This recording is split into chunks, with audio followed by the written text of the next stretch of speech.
Saw you on The View. Yeah. Yeah, so that's been overwhelming my past couple days. Yeah, is that annoying? No. That race-based policies often hurt the very people they're trying to help. What are some examples of policies that would be better at reducing racial disparities? So my overall argument is that class, socioeconomics, is a better proxy for disadvantage. We all want to help the disadvantaged, and the question is, how do we identify them, right? The default right now in a lot of areas of policy is to use Black and Hispanic identity as a proxy for disadvantage. And my argument is that you actually get a better picture of who needs help by looking at socioeconomics and income. That picks out people in a more accurate way. Well, right? So, not my question, but when you say that socioeconomics picks out people in a better way than race, when you do look at the socioeconomics, you see the huge disparity between white households and Black households. You see the huge disparity between white households and Hispanic households. So your argument, and I've read your book twice because I wanted to give it a chance. And I don't know how much research she had done into me. She claimed to have read my book twice, which is almost certainly not true. Yeah, because she was totally missummarizing. When did the book come out? February. The odds are very low. Very low, right? Because your argument that race has no place in that equation is really fundamentally flawed, in my opinion. Well, there's two separate questions. One is whether each racial group is socioeconomically the same. That I agree with you. They're not.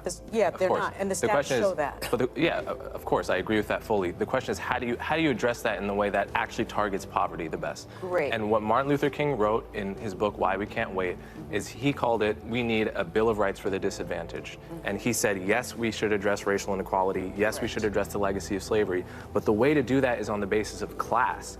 And that will disproportionately target Blacks and Hispanics because they're disproportionately poor. But it will be doing so in a way that also helps the white poor, in a way that addresses poverty as the thing to be addressed. I had no idea what to expect. I didn't know who Sunny Hostin was. I actually still really don't know. So I wasn't expecting necessarily for her to kind of try to ambush me in that way and attack my character in that way. But as you are a student of Dr. King, I'm not only a student of Dr. King, I know his daughter, Bernice, right? So I'm going to get to my question. Go ahead, go right ahead.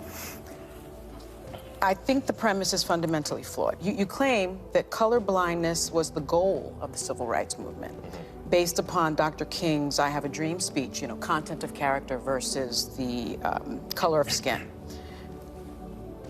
Bernice, Dr. King's daughter, points out that 4 years after giving that speech, actually, Dr. King also said this: a society that has done something special against the Negro for hundreds of years must now do something special for Negroes. He also said in 1968, it was about less than a week before he was assassinated, this country never stops to realize that they owe a people kept in slavery for 244 years. So rather than class, he did write about that earlier on. Right before his death, he made the argument for racial equality and racial reparations. And so your argument for color blindness, I think, is something that the right has co-opted. And so many in the Black community, if I'm being honest with you, because I want to be, believe that you are being used as a pawn by the right and that you're a charlatan of sorts. He's not a Republican. So how do you... He's never voted for a Republican. You said that you're a conservative. No. No, you did. You actually said that in a podcast that you did 2 weeks ago. I said I was a conservative. Yes, yes, you did. came into it with an agenda. Of course. They do everything with an agenda. Yeah. She came into it, it seems, really wanting to paint me as someone that has been co-opted by the right wing. Yeah. My question to you is, how do you respond to those critics? Okay, let's give him an answer.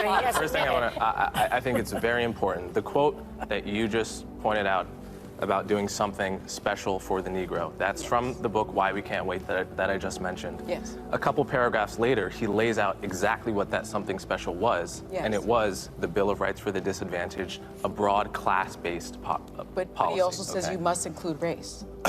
No, he didn't. He says it's Yes, he does. Okay, well, everyone should go read the book Why We Can't Wait. Let's not get sidetracked by that. Yeah.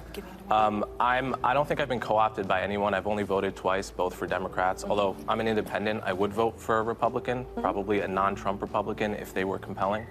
I don't think there's any evidence I've been co-opted by anyone, and I think that that's an ad hominem tactic people use to not address really the important conversations we're having here.